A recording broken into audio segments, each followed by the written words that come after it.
Hello guys, in this video I am going to show you how to trim your GIF on the Momento application.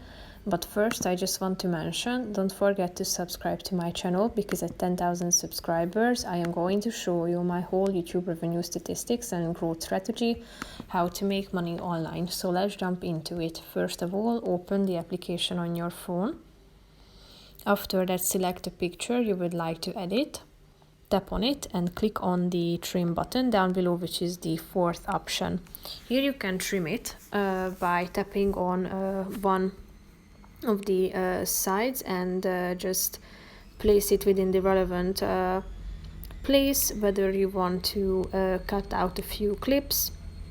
So include the relevant parts you want to include and trim into this purple frame. After you are done, click on the done button down below in the right side corner, then click on the save button again, then select the format, the quality, and save it as a GIF, video, or a live photo. So that's pretty much it for this video, guys.